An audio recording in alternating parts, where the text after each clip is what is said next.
Em nome de Jesus, está aí o teu filho, que nessa noite vai ministrar aos nossos corações a tua palavra. Que o Senhor mais uma vez conduza ele na direção do teu Espírito e possa usá-lo de uma maneira poderosa e grande nessa noite. Que o Senhor possa abrir os céus sobre este lugar por intermédio da tua palavra. E quando ele estiver ministrando, guarda ele, guarda a casa, guarda a família, proteja ele das retaliações e dos atos inflamados.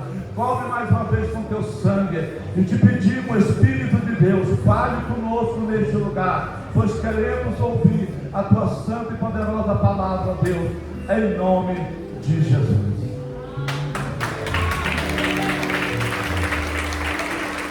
Glória a Deus. Meus irmãos, a paz do Senhor. Pode se assentar, por favor. Maravilha, Deus fiel.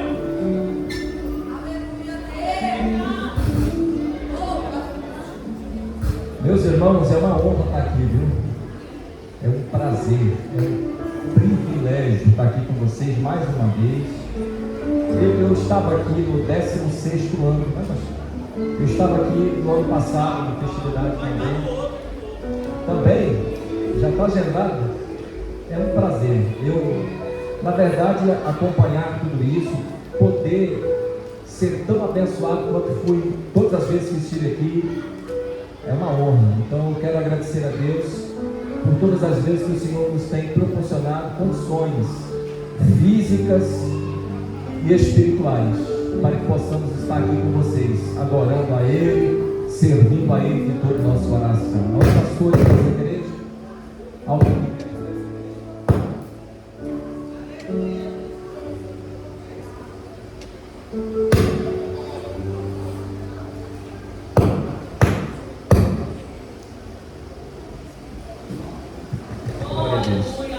aos líderes dessa igreja, nossa gratidão, pastor Túlio, pastora Daisy, é um prazer estar aqui com vocês mais uma vez. Pastor Getúlio, o senhor é um amigo de longa data e espero que a gente continue servindo a Deus com essa intensidade, com essa alegria que nós temos servido ao longo de todos esses anos. Então é uma honra estar aqui com o irmão. Sua esposa está sempre com a gente lá, né? O pessoal já fichou a carteira dela lá com a gente, né? Só. O pessoal parece que tem uma predileção pela pastora. Não sei por qual motivo, pastor. Mas não.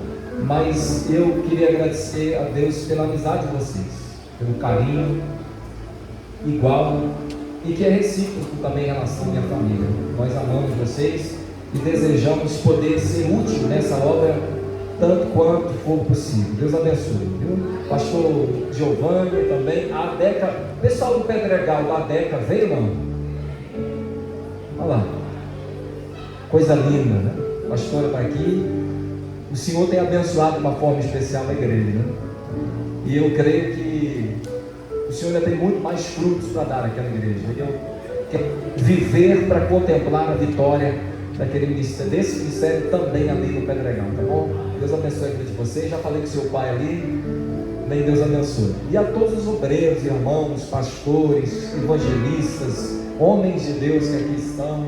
É uma honra estar aqui com os irmãos também, que tem sempre recebido a gente com carinho e orado por nós todas as vezes que a gente tem vindo nesse lugar. Obrigado pelo carinho e respeito de vocês.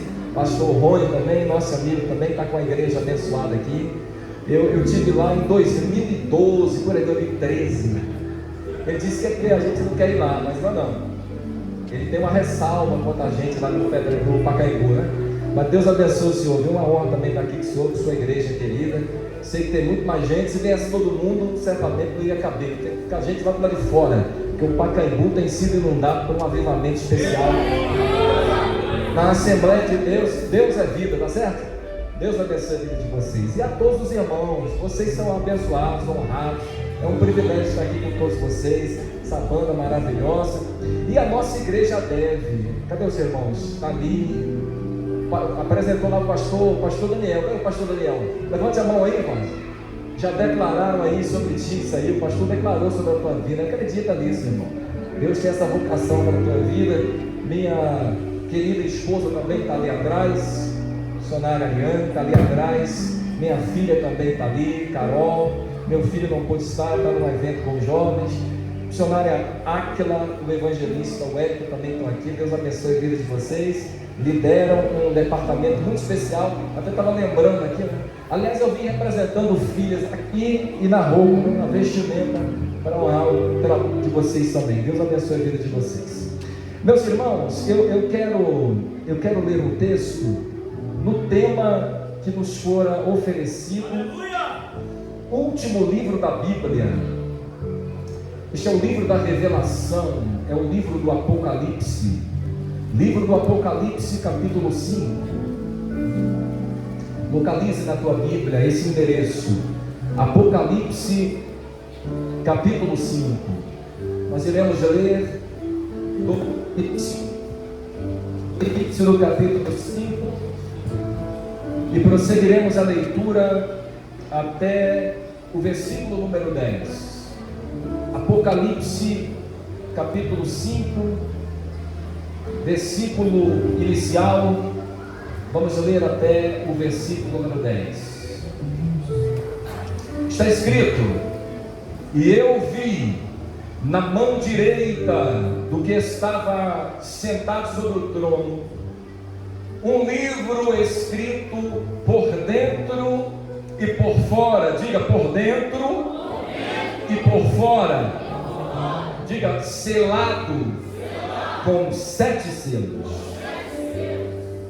E vi um forte anjo proclamando em alta voz: quem é digno de abrir o livro e desatar os seus selos? E ninguém no céu, nem na terra, nem debaixo da terra podia abrir o livro, nem sequer olhar para ele. E eu chorei muito, porque ninguém foi achado digno de abrir o livro, nem de o ler. Diga: nem de o ler, nem olhar para ele.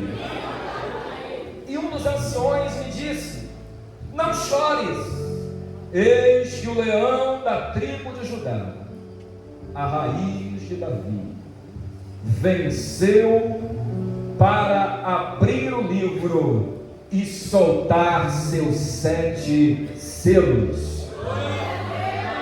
Repete comigo essa parte: venceu para abrir. Mais uma vez: venceu para abrir.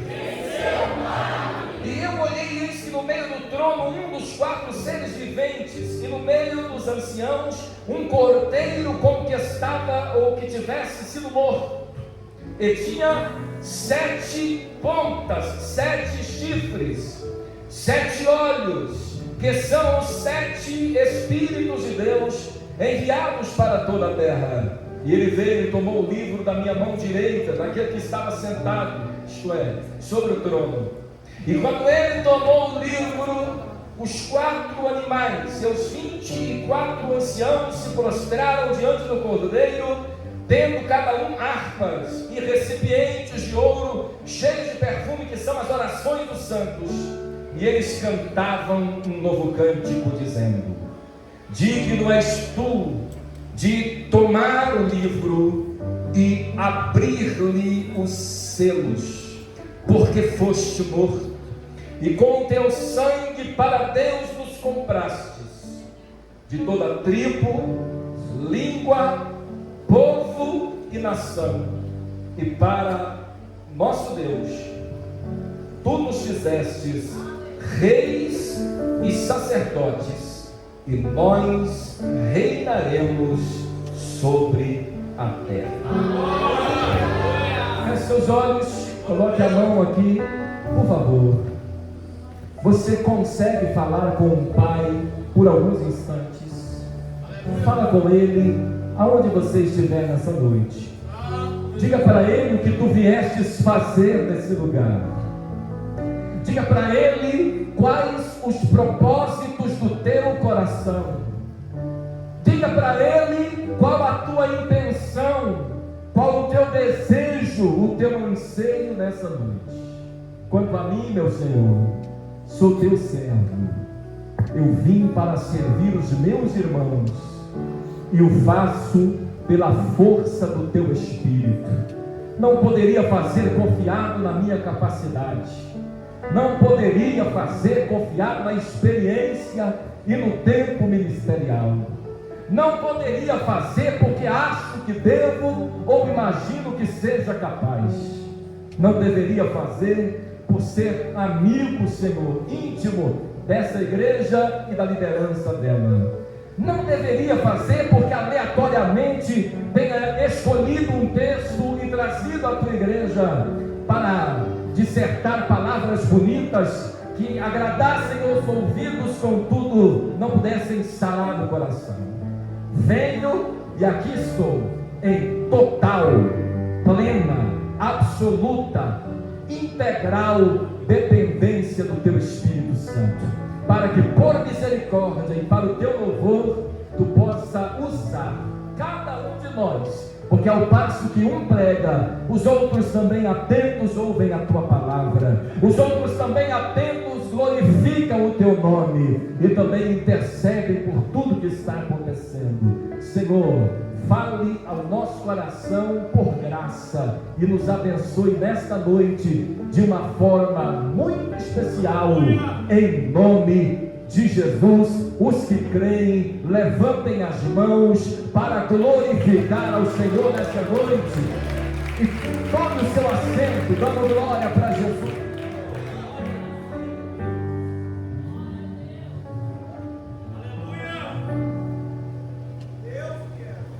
Meus irmãos, eu não sei quanto tempo aqui, pastor, até 11 horas, né? Meia-noite? 1 da manhã. Os irmãos não deram glória, então, consequentemente, deve ser até 9h30. Então, faltam 10 minutos para esse tempo. Meus irmãos, eu preciso realmente meditar com vocês de forma objetiva, direta e atenta em relação ao texto que nós lemos. Eu tenho dito em algumas oportunidades que cada ministro ele tem um formato, uma maneira, um trejeito, uma personalidade, uma forma de lidar com o público, com as pessoas e com o seu próprio ministério. Alguns têm tipos de vozes diferentes e modelos diferentes de contribuir no momento da pregação.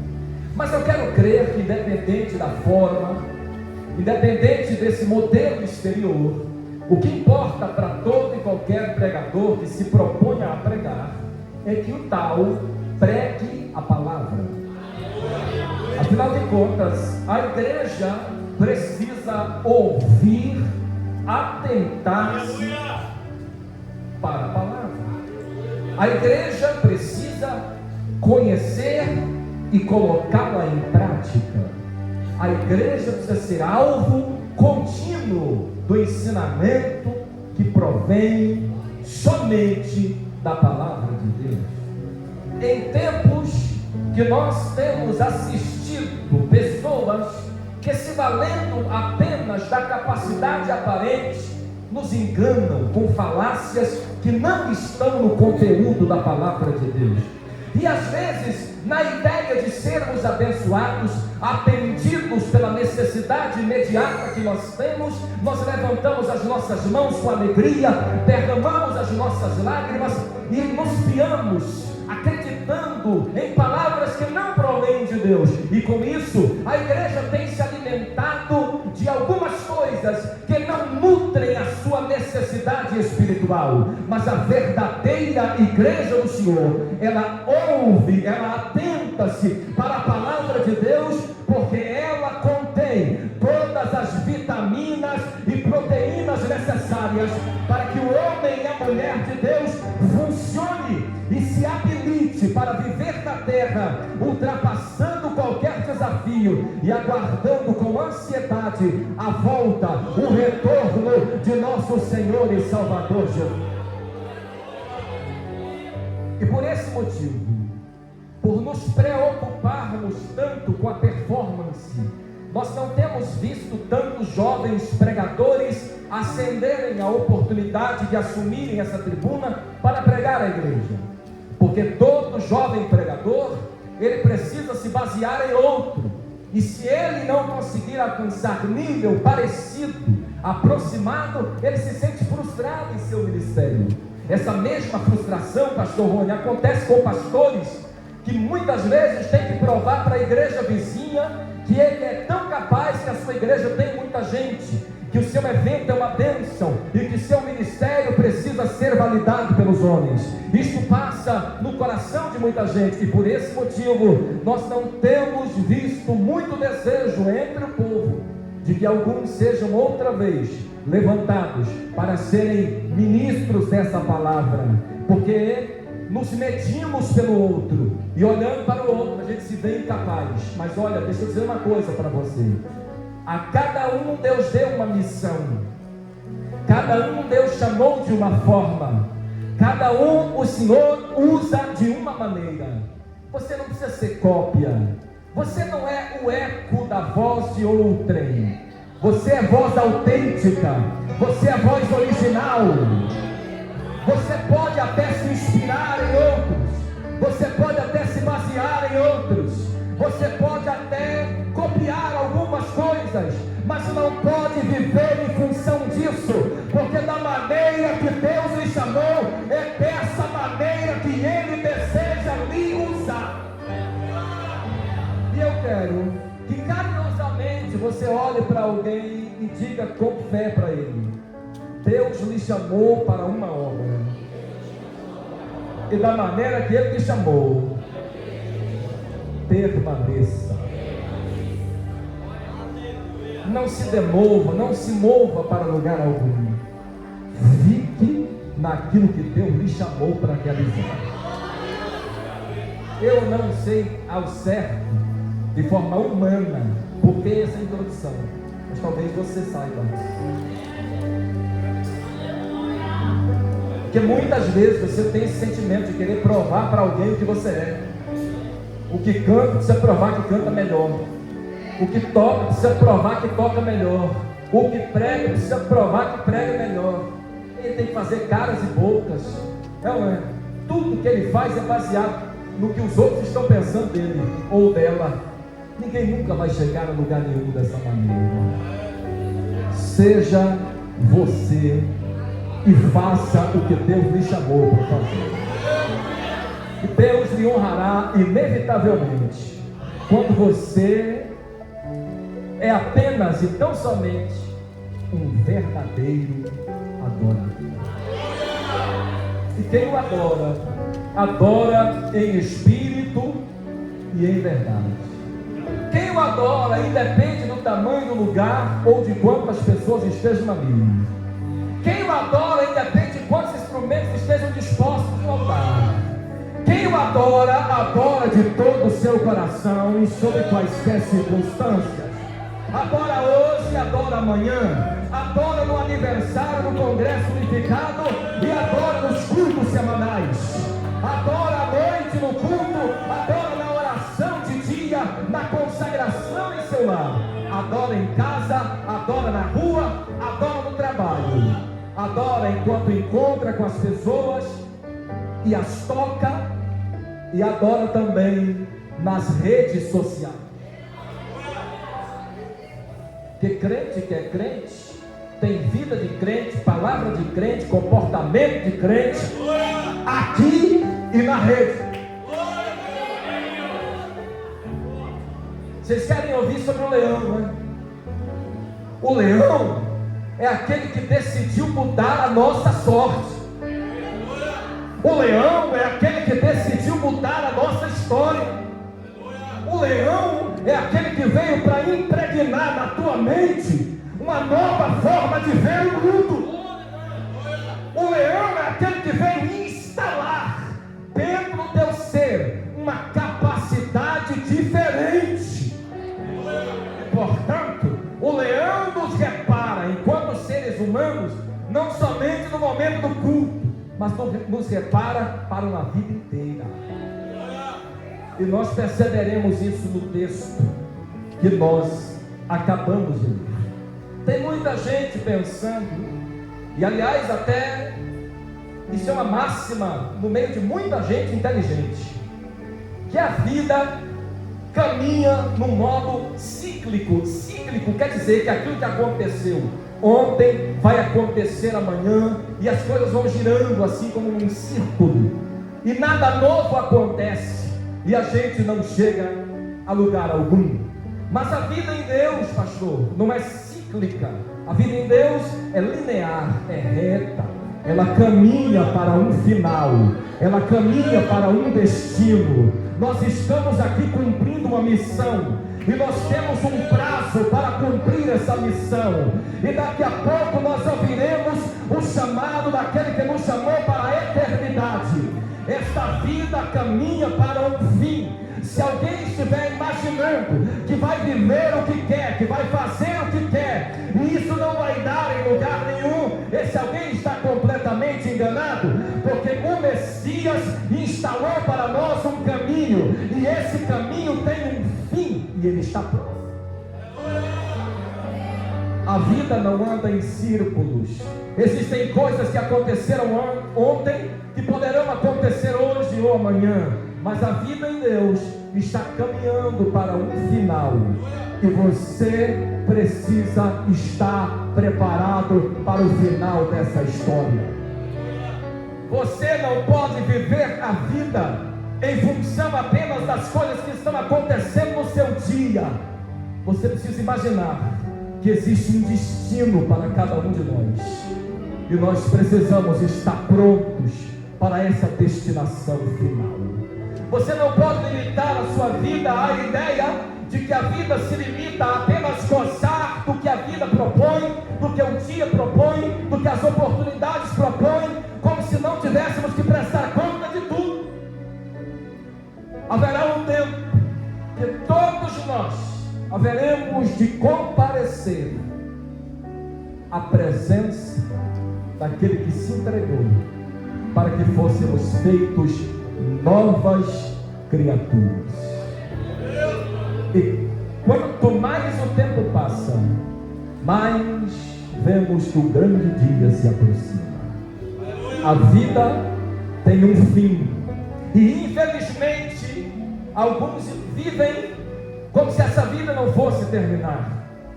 Por isso que a gente está sempre buscando uma nova oportunidade para ser feliz, um novo lugar, novos encontros, novas pessoas, novas experiências.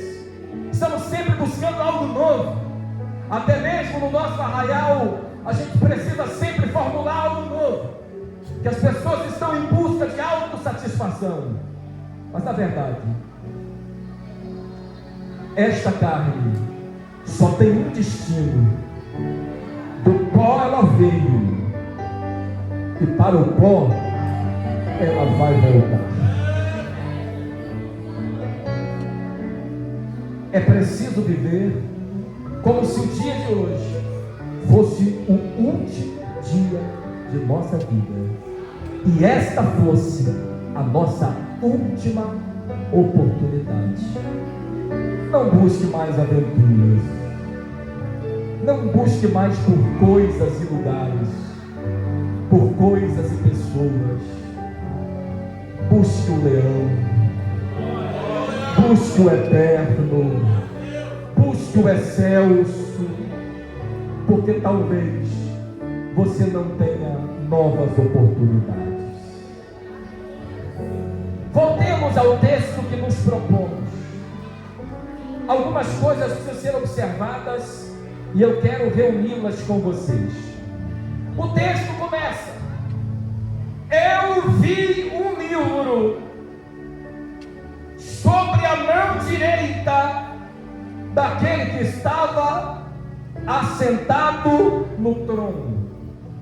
Preste atenção numa diferença importante que precisa ser feita. O livro não estava na mão, o livro estava sobre a mão.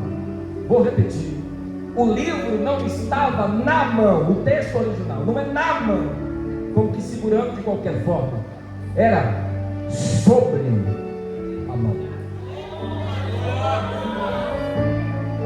Esse detalhe é importante, porque a ideia de estar sobre a mão é Deus oferecendo a todo ser criado a possibilidade de pelo menos olhar para o livro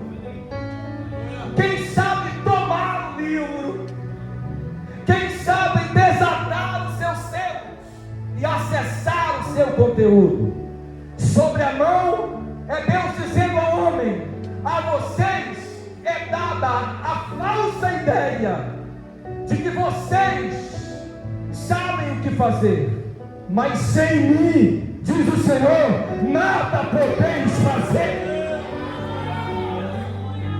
O livro sobre a mão é Deus dizendo: se é capaz, olha para ele. Se você é capaz, toca nele. Se você pode, desarma seus dedos. Mas nem no céu, nem na terra, nem embaixo dela achou alguém digno para tal missão. O livro sobre a mão é Deus dizendo: eu não lhes privo de pensar, de idealizar, de projetar, de acreditar, de achar que é possível. Eu faço com que vocês acreditem que vocês podem, só para que vocês saibam que vocês nunca vão conseguir se Ele não estiver convosco. O livro sobre a mão é Deus dizendo: eu, o Senhor, o mantenho aqui por quanto tempo for necessário, até que se ache o melhor de vocês, talvez o maior dos profetas, talvez o mais inteligente entre nós, talvez o mais crente entre nós, possa ousar olhar para o livro, mas ninguém o faria, mesmo que alguém pudesse imaginar que possa, porque o maior pecado do homem é demorar-se em perceber que há caminhos que para ele parecem direito, mas no final são caminhos de morte. O maior pecado do homem é imaginar que ele é autossuficiente, que ele mesmo será autor da sua sorte e do seu destino. O maior erro do homem é achar que sua vida ele guia como ele quer, indo para onde ele quer, fazendo o que ele quer, como se não houvesse um Senhor sobre todas as coisas. Não, o maior erro do homem não é o ato consumado, mas a simples ideia de pensar que ele pode fazer qualquer coisa sem Deus. Este foi, é e será sempre seu maior pecado, sua prepotência, sua incapacidade de perceber que o homem não pode mover nada sem Deus, que ninguém acrescenta um côvado à sua altura sem Deus, que ninguém chega a lugar nenhum, que ninguém realiza nenhum sonho se Deus não estiver. É verdade, nós somos ensinados pelo altar, o altar dos homens, que você pode chegar onde você deseja. Mas eu não vim para frustrar vocês. Você pode acreditar assim, mas você só vai chegar aonde Ele quer que você chegue. Deus sempre faz o que Ele quer, e ninguém nunca irá ousar dizer o que Ele deve fazer. O livro na mão é Deus dizendo: vocês podem até acreditar, o melhor de vocês pode até imaginar que alcance, mas nenhum foi achado. E se houvesse oportunidade para que se procurasse, até hoje nenhum teria sido encontrado. O livro está sobre a mão. Vamos continuar por causa do nosso tempo. Eu estou lendo o texto que nós lemos juntos no início. E o texto diz que o livro estava escrito dos dois lados, selados com 7 selos.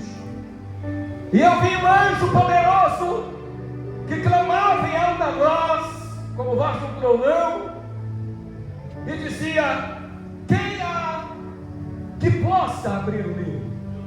Tem outra diferença, outra distinção a fazer.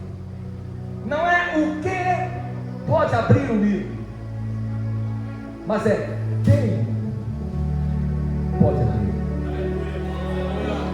Não é sobre a ferramenta, não é sobre a técnica, é sobre alguém que possa fazer. Não interessa o que você tem ou o que eu tenho, não interessa o teu nascimento, a que família você pertence, quantos bens você possui, quanta inteligência você tenha, quanta formação acadêmica você possua. Não é sobre o que colocaram nas suas mãos, não é sobre as conquistas que alguém teve na vida, é sobre quem você é. Pastor Fabrício, tem quem tenha, mas tem quem é, quem seja. Tem quem acha que possa comprar, pastor, mas tem quem receba gratuitamente. Tem quem acha que compra os sentimentos do coração alheio, mas tem quem convence o teu coração do pecado, do juízo e da justiça, sem invadir o teu direito de decisão. Tem quem acha que te convence pela sua própria capacidade, mas tem quem lhe ama tanto, que lhe abraça e fala contigo até enquanto ele está em silêncio. Não é sobre o que eu posso usar para desatar os selos, não é sobre a ferramenta e nem a técnica, é sobre quem pode e quem poderia.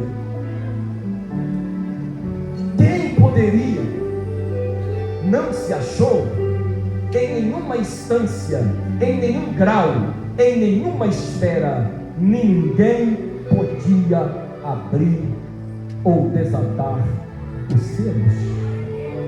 Mas o texto também continua mostrando agora a figura de João.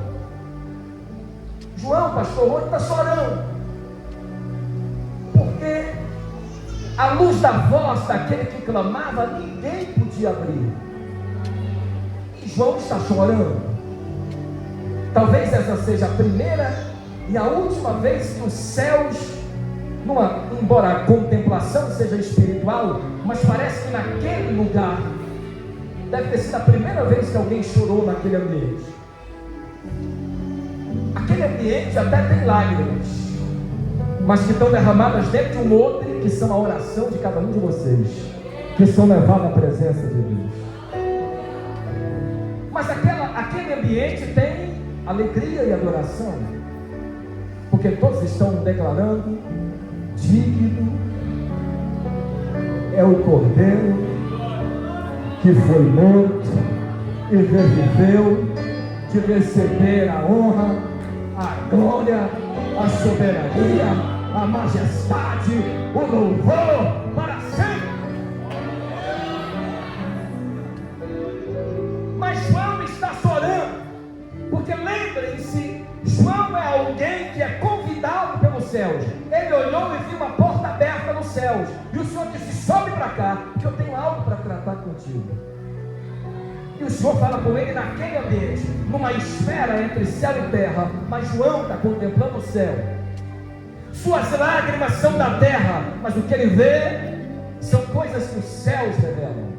Sua lágrima mostra que o homem, em seu estado normal, é impotente, é incapaz de resolver qualquer situação. João está ali diante de uma visão extraordinária, e nem ele mesmo sabe o conteúdo daquela visão que ele tem.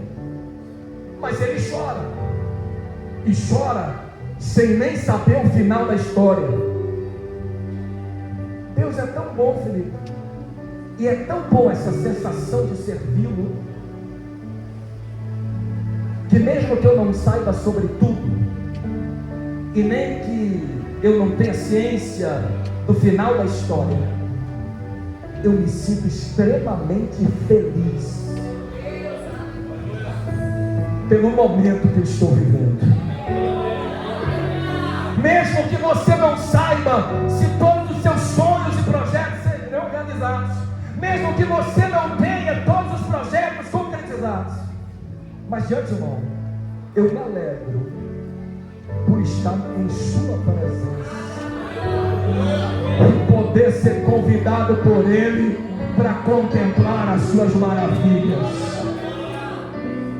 João chora sem nem saber o significado total daquilo, mas ele chora, porque não há criatura que não se constranja diante da presença de Deus. É por isso que eu acho muito ruim o quanto de esforço nós empreendemos para as pessoas minimamente sentirem a presença de Deus. Como é ruim, né? Tem que forçar as pessoas a sentirem aquilo que elas deveriam sentir, pastor, até quando elas se deitam na cama para dormir. Vou dizer, e você só dá glória se você é assim. Quem é crente, adorador de verdade, pastor, não sente Deus apenas no culto, não sente Deus apenas no congresso, não adora quando alguém diz levante a mão apenas, mas adora a Deus em todo lugar e aonde quer que esse é adorador.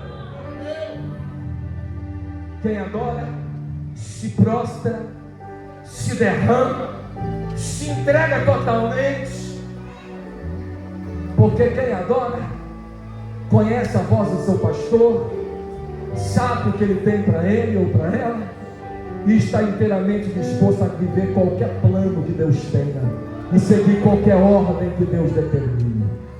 João chora copiosamente e alguém olha para ele e diz: moço, o que alguém disse? Não chores. A ambiência, o ambiente não é de lágrimas, o ambiente é de alegria, o ambiente é de louvor, porque tem um que venceu e ele é digno. Diga para alguém que está do seu lado: não chore, ele venceu. Diga para alguém: não chore, ele venceu.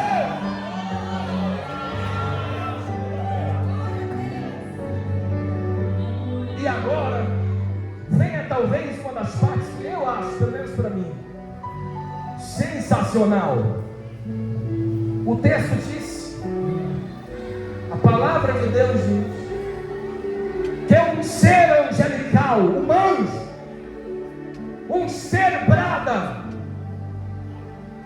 e a expressão anuncia o verso que vocês colocaram como tema desta festividade.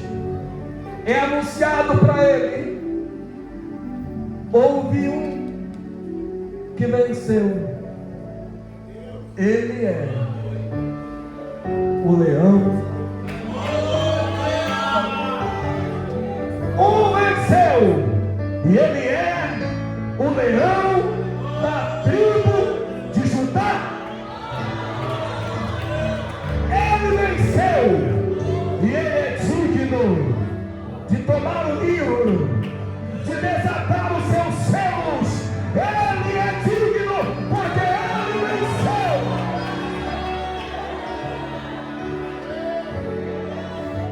E como todo homem, essa é a parte especial e importantíssima do texto. João está olhando e ouvindo a voz do que fala. O leão venceu. E ele disse: e olhei. Parece-me que a ideia de e olhei é porque ele estava olhando numa direção, ouvindo a voz. Ele se vira para olhar e ver quem era o tal leão. E ele disse: e me virei, olhei e vi como um cordeiro que havia sido morto. Vamos voltar para a cena. O anjo grita para ele aqui: o leão venceu. Ele se vira e vê um cordeiro. Vou falar de novo. a voz diz para ele dentro: o leão venceu. Você vai olhar o leão. Eu quero contemplar o leão. Quando ele se vira, ele vê um cordeiro que tinha sido morto.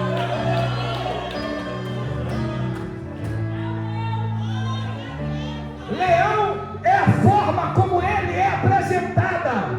Cordeiro é a forma como ele é visto. Eu vou repetir, você vai agora se quiser. Leão é a forma como ele é apresentado. Cordeiro é a forma como ele é visto. Eu ouvi, é um leão. Eu vi, é um cordeiro. Essa é a grande diferença. Este é o grande segredo do texto.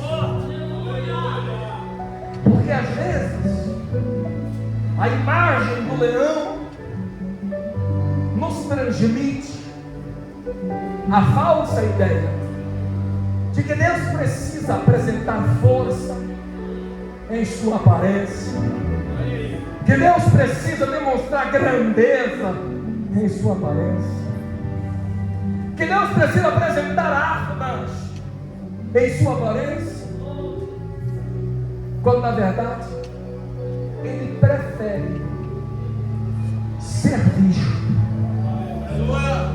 como um cordeiro, e não só como um cordeiro, mas como um cordeiro marcado. Porque cordeiro que havia sido morto é cordeiro que tem marcas no corpo. Ele não se propõe a dizer: eu sou grande, eu sou forte, eu sou poderoso, eu sou capaz. Quando perguntaram: diga-me o teu nome. Se alguém quiser ouvir e saber sobre o seu nome, diga-me como eu vou lhe apresentar. Ele disse: moço, diga que eu sou o que sou. Este é o meu nome.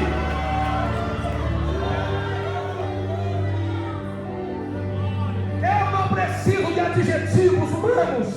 Eu não preciso de qualificações humanas. Eu sou o que sou. Isso é Ele. É aquele que dispensa apresentações. Desculpe, mas eu preciso aplicar isso, embora isso seja maior, a mim e a você.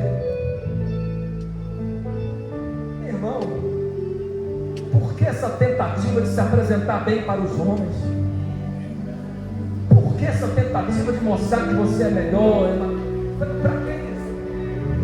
Da onde veio isso? Do céu ou da terra?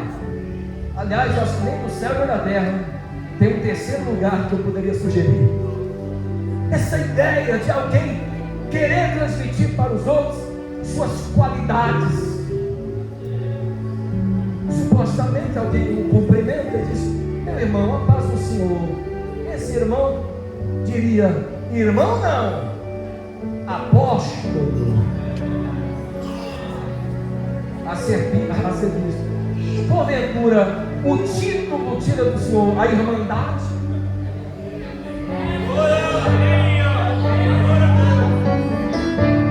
Nossa comunhão não está conectada pelos cargos, encargos ou funções, nem pelos ministérios. Nossa comunhão, o que nos conecta é o amor derramado em nosso coração pelo Espírito de Deus. Entre nós não há maiores, mais fortes ou mais importantes. Toda a honra e toda a glória seja dado ao Cordeiro. Não a nós, mas a Ele toda a glória. E a gente preocupado: o que dirão de mim? E como deve ser difícil para tanta gente ter que fazer caras e bocas para mostrar para os outros o que é. Desde a internet, deve ser difícil para você ter que acordar de manhã todo arrumado para ligar o celular e a câmera, não é? Não dá nem para ligar de qualquer jeito, entendeu? Deve ser muito difícil no seu local de trabalho você ter que mostrar que é o melhor funcionário. Deve ser muito difícil você mostrar que é o melhor músico, o melhor pastor, o melhor pregador, maior igreja. Quem nos ensinou a tentar ser melhor? Quem nos ensinou a querer a glória que pertence somente a Deus? O leão prefere ser visto como um cordeiro que foi morto. E eu, que sou menos que a pulga, como diria Davi, que a pulga do cão leproso, estou querendo ser o quê? Eu quero títulos, aplausos, glórias e lendas, mas toda a glória ainda pertence a Jesus. Deixa eu dizer uma coisa para vocês, falo isso com temor e tremor. Não vejo nenhuma vantagem, por favor, filho. Não vejo nenhuma glória em que eu seja identificado pela minha capacidade ou pelos meus títulos. Chame pelo meu nome e me considere por aquilo que eu sou em meu coração, porque títulos e capacidades passam, mas aquilo que eu sou conversa com o céu.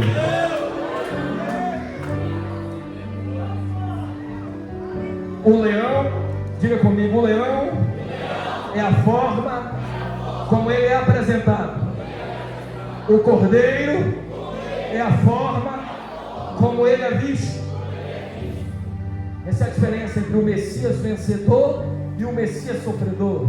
O Messias vencedor é o leão, o Messias sofredor é o cordeiro. 29 vezes a palavra cordeiro aparece no Apocalipse, numa referência direta a Jesus. E só uma vez o leão aparece numa referência direta a Jesus. Aparecem 2 vezes, mas numa referência direta só uma vez. 29 a 1 é uma desvantagem.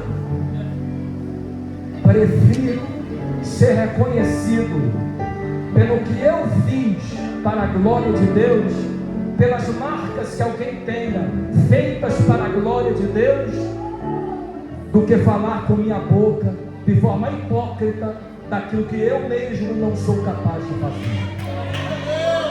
Prefiro que o Senhor me veja ou eu me veja, eu reconheça para a glória de Deus os seus esforços, a sua dedicação.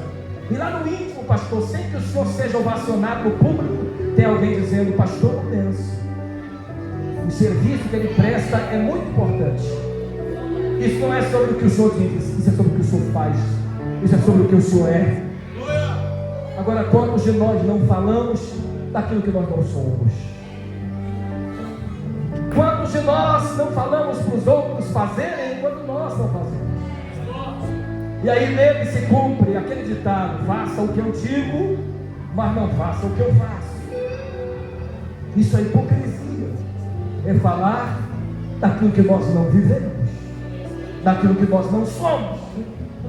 Prefira ser como um sacrifício em prol do reino, do que como um leão para se tornar um monumento do templo. O templo de Salomão tinha leões, monumentos. Não, você não é um monumento do templo. Você não é alguém para ser aplaudido, visto e ovacionado no templo. Você é um sacrifício para a glória de Deus. Você é uma alma em prol de outras almas que precisam de Jesus. Você é um servidor do reino. Servidor do reino é adorador. Adorador é servo. Servo no grego é doulos. Doulos é escravo. É aquele que é prisioneiro, que não faz o que quer, faz aquilo que o Senhor dele ele. Nós somos servos, e servo anda e faz o que o seu Senhor manda. A glória não é nossa, a glória. E por que dele? Porque ele foi morto e reviveu. Mas vamos continuar, tem coisas importantes e eu estou terminando. Ele não só é digno de olhar para o livro, mas ele é digno de tomar o livro, de desatar os seus selos. Sabe qual é a diferença? é que ele não apenas toma o livro, ele não apenas pega, ele desata os selos. Sabe o que é isso? O meu Senhor não promete apenas, ele promete.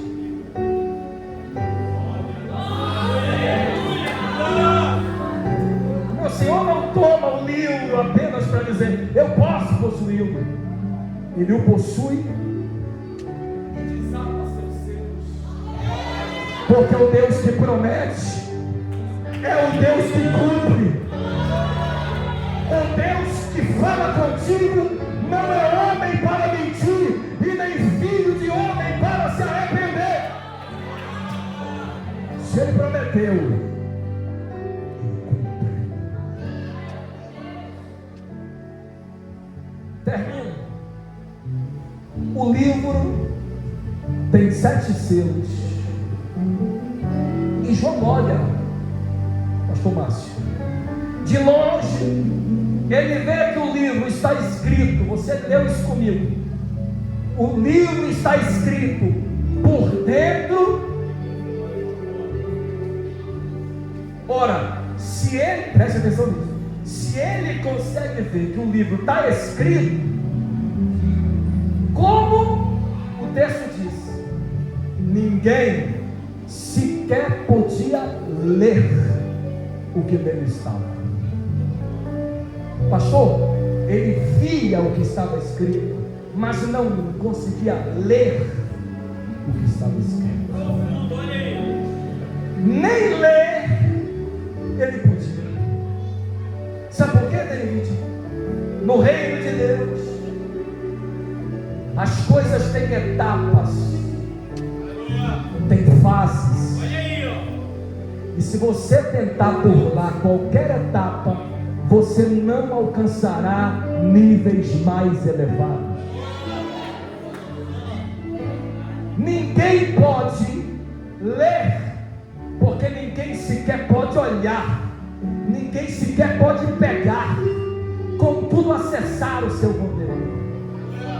A sequência é: alguém que venceu pode tomar o livro, desatar seus selos e anunciar o que quer, mas ninguém pode o ler sem que ele possa primeiro tomá-lo em sua agenda. Deixa eu dizer uma coisa importante para vocês: existe quem quer e existe quem Deus chama. Existe quem pensa que tem direito e existem outros a quem Deus delega essa missão. Lembra quando Paulo estava no caminho de Damasco e meio-dia, subitamente lhe apareceu uma luz mais forte que a luz do sol. Isso já é impressionante. E em voz hebraica, Deus falou com Paulo. Havia pessoas do seu lado que ouviram o som daquela voz, mas não entenderam o que aquela voz dizia. Eu vou repetir de novo. O texto diz que a voz fala em voz hebraica, na língua que Paulo entendia, para mostrar para você que se alguém fala em português do teu lado e você tem audição perfeita, você consegue entender. Se Paulo ouve em hebraico, quem estava do lado dele e entendia e falava hebraico, entenderia. Mas o texto diz: eles ouviram um som, ouviram tipo uma voz, mas não discerniram o que se disse. Você entendeu? Tem quem ouça o barulho, mas tem quem ouça a voz de Deus. Tem quem imagine que essa gritaria é apenas barulho, mas alguém conhece a voz de Deus. Levante a tua mão para adorar nessa noite.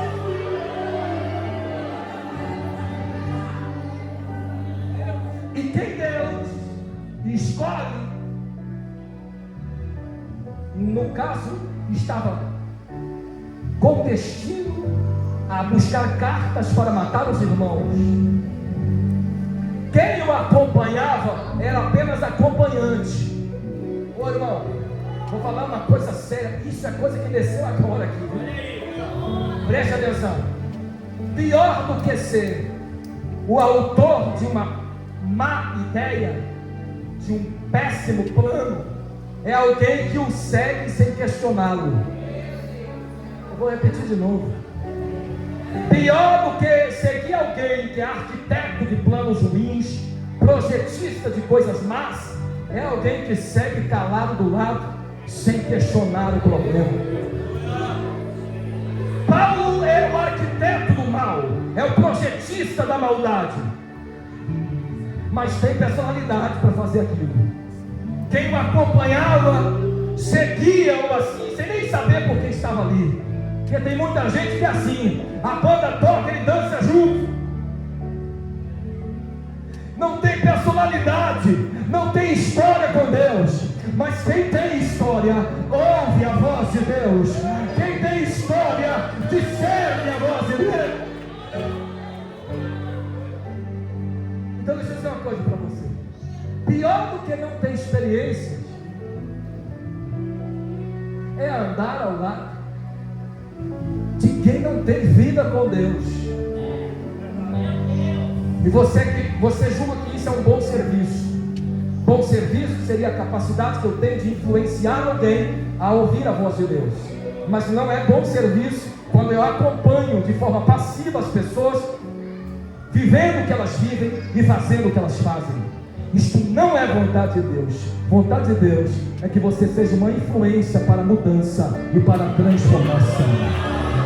Eu quero declarar sobre você que Deus não lhe chamou, Deus não lhe convidou a esse serviço para que você seja guiado cegamente por quem não tem experiência. Deus lhe chamou para que você seja capaz de discernir o que lhe cerca e ser uma voz de protesto contra tudo aquilo que não é de Deus. Amém ou não? Diga para o teu irmão, não pule etapa. Vou ter que brincar com você. Diga para ele, chegou ontem. Diga, chegou de carona, já quer ser motorista. Agora você entendeu, né? Chegou agora, está cheio de opinião, meu irmão, opinioso.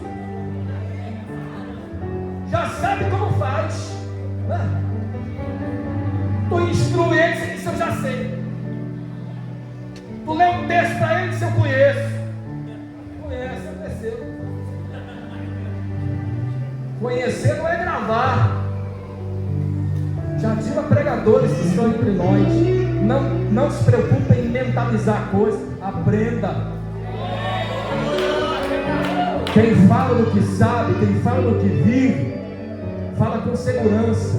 Quem apenas repete a voz alheia é inseguro no que faz.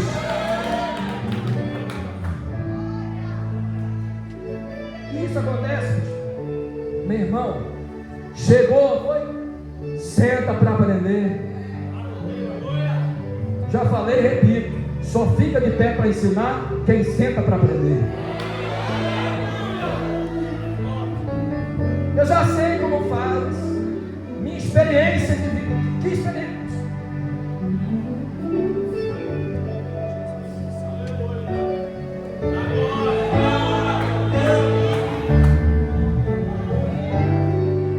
Não ultrapasse, não burle, não pule etapa. Aguarda o seu momento. Aqui, o livro está selado, escrito por dentro e por fora. Deixa eu dizer uma coisa: não há espaço no livro. Não há espaço no livro, Júnior. Não há espaço. O livro está todo escrito por dentro. Diga para o teu irmão, não tem folha em branco.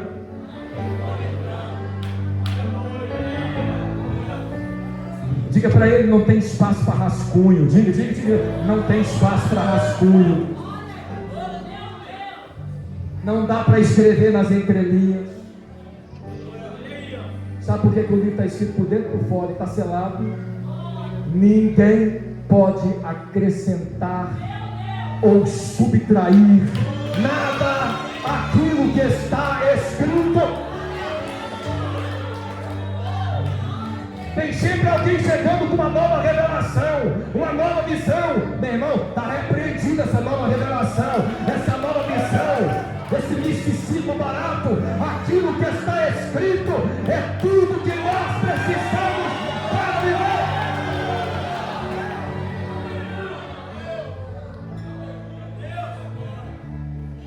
Pastor, Deus usa pessoas. Usa, é verdade. Aqui dentro, de acordo com os princípios da Cristo. Se estiver fora, anátema. O livro está escrito por dentro e por fora, porque não há nada o que se acrescentar. Outra coisa, o livro está escrito por dentro e por fora, e selado com 7 selos, isso é, selado plenamente, porque ele tem o começo e o fim nas mãos. Ele é o alfa e o ômega, o primeiro e o derradeiro. Sabe o que isso implica dizer? Que tu está angustiado pelo que você está vivendo, mas o que você viveu, o que você vive e o que você viverá está no controle dele, está nas mãos dele. Deu errado, ele está no controle. Deu certo, ele está no controle. A porta se abriu, ele está no controle. A porta fechou, ele está no controle. Ele está no controle. Ele está no controle. Diga para alguém, ele está no controle. Preciso terminar aqui. Isso aqui é importante. Lembra que o livro tem 7 selos? Ouça isso, isso é importante. Isso não vai estar no Google, não. Eu digo, isso não vai estar, eu estou falando sério, isso não vai estar no Google. Deixa eu dar uma dica para o pregador aí. Pregador, lê, ouve outras pessoas, estuda a Bíblia, anota, porque é importante anotar. A minha mente me trai. Mas pregador precisa dobrar os joelhos e dizer: Pai, se tu não falar comigo, eu não prego. Não vem pra cá com um monte de cor decorada e marcada. Fulano diz aquilo, outro fulano. Para com isso. Tenha a sua própria experiência.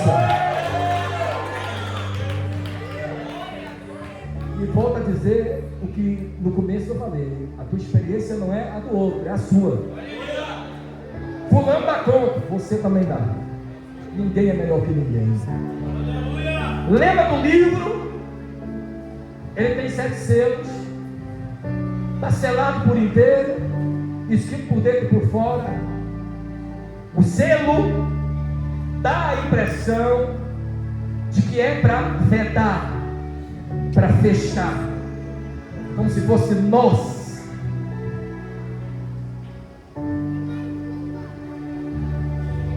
Em Deus, lembre-se, eu quero fazer uma distinção importante aqui em Deus. Uma coisa é o selo, outra coisa é o conteúdo, sim ou não? O que está escrito é uma coisa, o selo é outra. Vou falar de novo. Os escritos representam uma coisa, os selos representam outra. Pastor, isso é importante. Os selos que estão do lado de fora, eles não estão apenas para enfeitar, não estão apenas para endereçar, para intitular o livro, ou para amarrar, vedar o livro. Qualquer que seja o papel que ele viesse cumprir, ele não é apenas um acessório.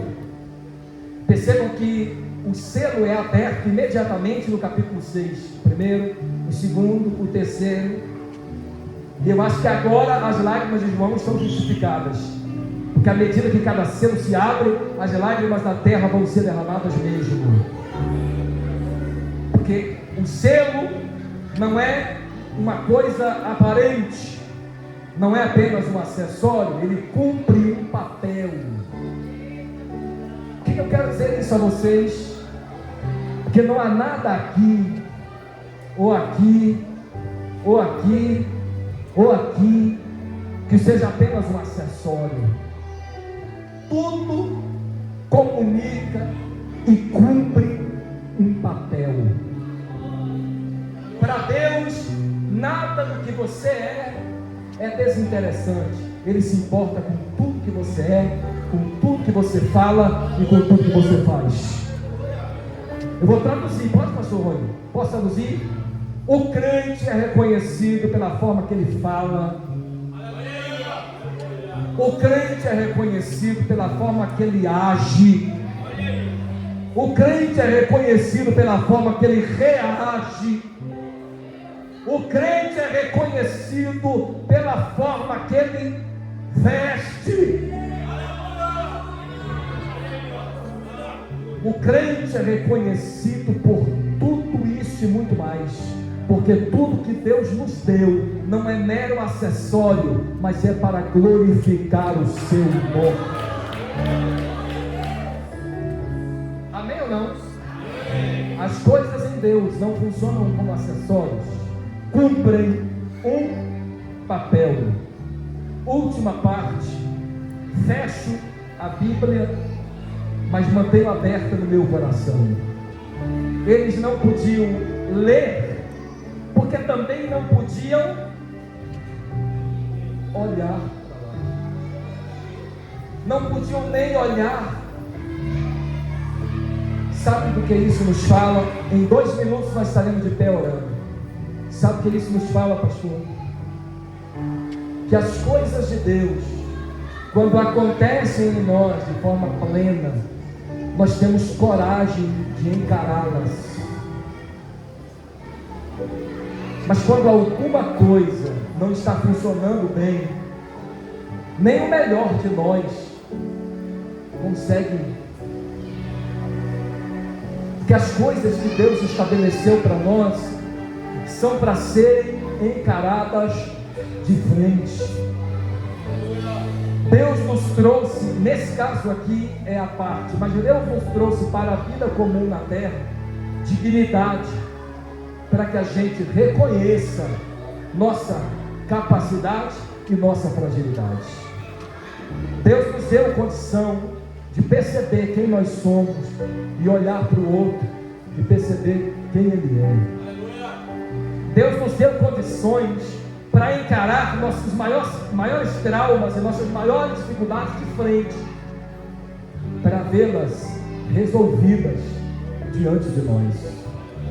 Quando o texto diz que João não consegue olhar e que ninguém sequer podia olhar, e ele é anunciado que alguém venceu para poder abrir ou desatar os selos, o texto está dizendo: João, aquilo que você antes não podia olhar, contemplar, perceber, porque você nem sabia o que significava, eu agora torno as claras para você. Eu trago para você a minha revelação final. Eu mostro para você o meu plano na vida dos homens. Eu revelo para você o que eu tenho para fazer. Eu te mostro os meus mistérios. Eu te revelo minhas coisas, porque tu é meu servo e eu te escolhi para uma grande obra. A vontade de Deus é que o homem perceba que a dignidade de contemplar as suas coisas só existe quando nós estamos em Cristo e na direção da sua vontade. Todas as vezes que olhar para algo não seja interessante, todas as vezes que falar sobre algo não é para nós, por favor, não insista, não faça, não fale o que Deus não mandou. Não toque aonde Deus não mandou. Não ande por onde Deus não mandou. Não pegue no que Deus falou e disse não toque. Não acesse lugares que Deus não quer que você acesse. E não se proponha a ser ou fazer absolutamente nada em que Deus não esteja. Porque se Ele quer lhe tornar favorável para olhar, para ver e para contemplar qualquer coisa, isso Ele fará. Submeta-se a Deus, fica de pé, submeta-se a Deus, e a Ele confie sua vida, sua história e sua trajetória. Entrega teu caminho ao Senhor, entrega a tua vida para Ele, entrega teus dias para Ele, confia nele e o mais Ele fará. O texto que vocês escolheram, aliás, o tema que vocês estabeleceram é: Ele vem. E de fato Ele está vindo. O leão que venceu, pastor, Ele está vindo. Vindo porque nos tornou favoráveis a Ele, vindo porque nos tornou acessível a si mesmo e nos deu oportunidade de sermos vasos de honra na sua presença. Por isso termino aqui a minha fala, para que a gente possa orar, dizendo a cada um de vocês: o leão que venceu, o cordeiro que foi morto, o fez para nos fazer melhores que ontem e melhores em qualquer circunstância. O cordeiro que venceu habilita-nos pelo seu sangue o acesso à glória divina. O cordeiro que venceu está presente na Ateca nesta noite para nos dar a vitória. O cordeiro que venceu veio essa noite e decidiu ficar entre nós, porque sem Ele nada podemos fazer. Feche os seus olhos agora. Vamos falar com o cordeiro.